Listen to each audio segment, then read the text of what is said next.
My opinion is please stay away from anything that is in the range of 5 to 10,000 rupees, thinking that it's a drone and it can do what they say. It's just a toy. If you really want to get into drones, please do a little research. Go onto YouTube, find out what the drones are, do a comparison, connect with friends, ask people before you even spend that 5,000 rupees, whether it's worth it or not. This is your map, which your altitude and height is here, but you haven't taken off, so it's going to show 0. This is your connection with your RC. And once it takes off, it finds the right amount of satellites. This number is climbing up to 10, 12. That will turn white and you will get GPS. Okay, once it gets GPS, it'll tell you that home point has been recorded. That's what I want to hear. So I also wanted to ask, which was your best experience in India and outside India also? So what was your best moment capturing the videos? I think the best moment for me to capture was in India was I mean, all the places in India, wherever I've been, every place is beautiful. But for yeah, overseas, it was Europe. So can you name some places which you really liked it capturing the video? To start with, Coorg, Okay. Goa, Chikmagalur, then Mysore, Kodaikanal, Ooty are some of the places in South India, Kerala, Okay. and overseas, Italy, Germany, Austria, Amsterdam, uh, Switzerland, Istanbul in Turkey, Okay. Australia, Vietnam, Sri Lanka, Maldives. Wherever I've been, I've carried my drone over the last 4 years and then been capturing beautiful places. So recently we have attended the drone show in Mysore. So how would you rate those kind of drones, which is really amazing, which we have captured from the drone parking side? So it was really a wonderful experience for me also. And what do you say about those drone shows? For me, who has been into the drone industry and been flying for the last 7 years, for me to witness my first drone show was fantastic. We all planned it. We all got together. We reached the location. We were looking for a place. It was kind enough for the bot labs people to ask us to, accompany them directly where the ground is, where they're taking off from, and then capture the stuff, the entire show. 1,500 drones in the air. It was wonderful. So it was amazing to us. They allowed us to capture their drone formation video. Luckily, we was allowed from the marking side. So they are very helpful to us. And so we wanted to witness another drone show like this in Bangalore upcoming this thing. We hope so. As a matter of fact, just after the Mysore show, they had gone to Vijayawada and they had broken a record by using 5,500 drones. And they have taken, I think, 3 or 4 Guinness records for having that many drones and that many formations at a time. So I think the future of drones is seen by these kind of events. And there is no need for me to emphasize that this industry is going to be booming in the next 5 to 10 years.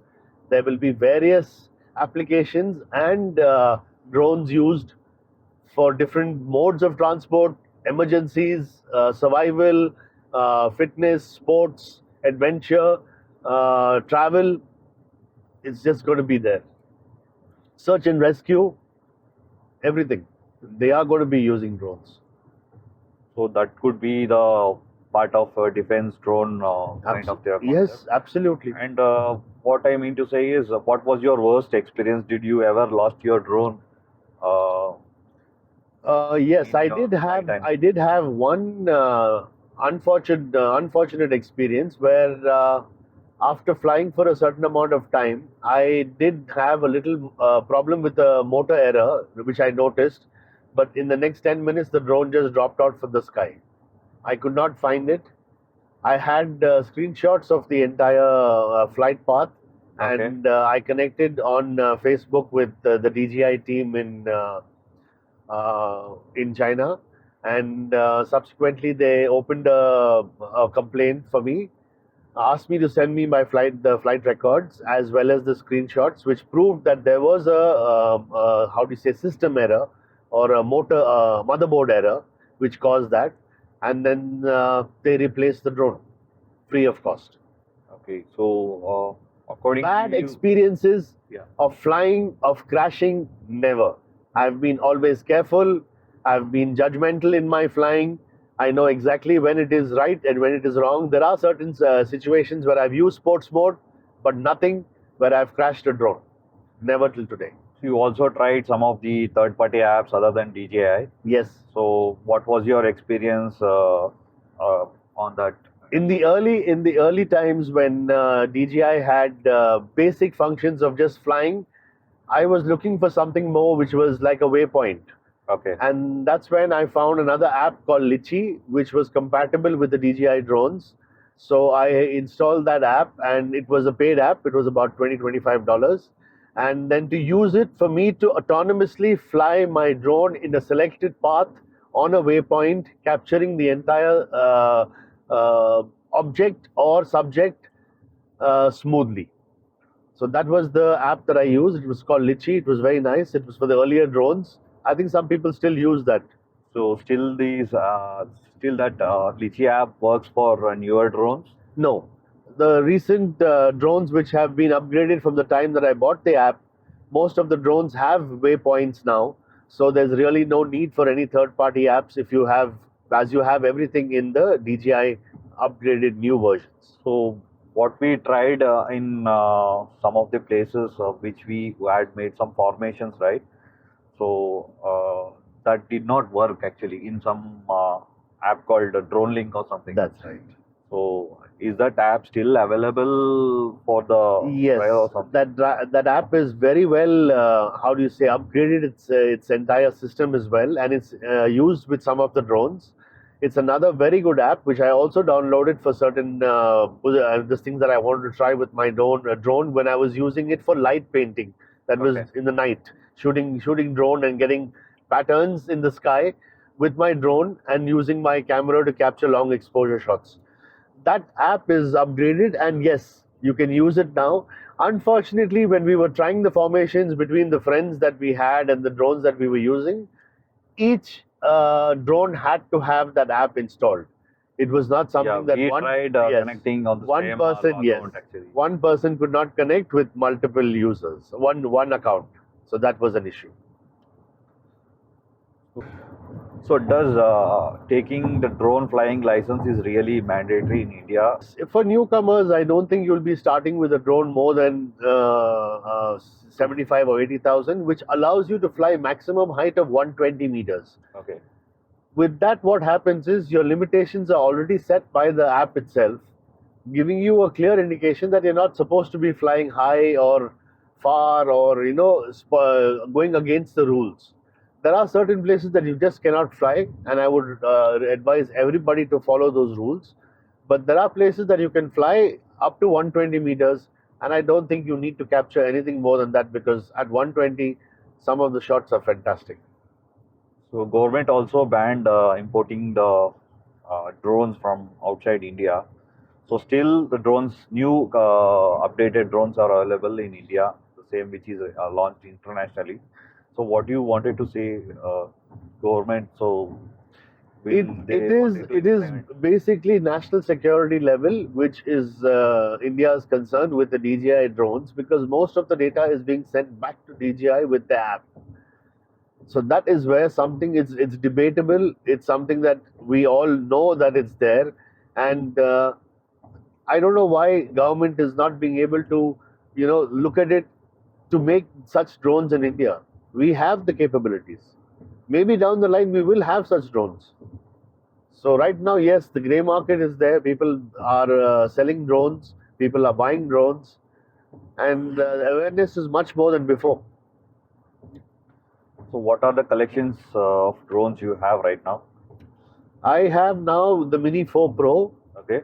I have just asked for the Air 3S to be picked up, and then I also have the DJI Neo. So DJ, what is the comparison between DJ Neo and the Avatar 2? So is that similar? DJI Neo is a toy. Okay. It's just for you to actually practice and get more familiar before you upgrade to the Avatar, because the cost of the Neo is about 32,000 rupees, whereas the Avatar is 1.25 lakhs. Yes. So if you're going to get familiar with flying and you want to get to get to understand the movement of how you fly an FPV, then you should start with this. It's small, it's comfortable, it does the work, plus it shoots in 1080p. So that's all you need for a good capture to get the feel of it. And then you can upgrade if you want. So there are some cheap drones which is sold in Instagram, that is 3,000, 2,000, 1,500 range of pricing range of drones. So will that practically work for drone photography, which we are doing right now? Or is that really worth buying, or it's just for a kids play kind of drone? What do you say about that? It's only for kids. Do not waste your money. It's only to play. It's only for the kids to get a feel of the drone. It's not a drone, it's a toy. So My opinion is, please stay away from anything that is in the range of 5 to 10,000 rupees, thinking that it's a drone and it can do what they say. It's just a toy. If you really want to get into drones, please do a little research. Go onto YouTube, find out what the drones are, do a comparison, connect with friends, ask people before you even spend that 5,000 rupees whether it's worth it or not. I would not suggest anybody just waste their money and buy a toy and get the feeling that no, this is not possible for me, and spoil the entire misconception that drones are difficult to fly. No. The new drones or the advanced drones that I would suggest are the DJI drones. They have everything. They can fly themselves. They don't need to be actually flown also. You can set up a waypoint, as in to tell the drone exactly what to do, at what altitude, at what distance, and return to home. The option, everything is in that drone. So please, do your research before you buy anything which is below 10,000 rupees.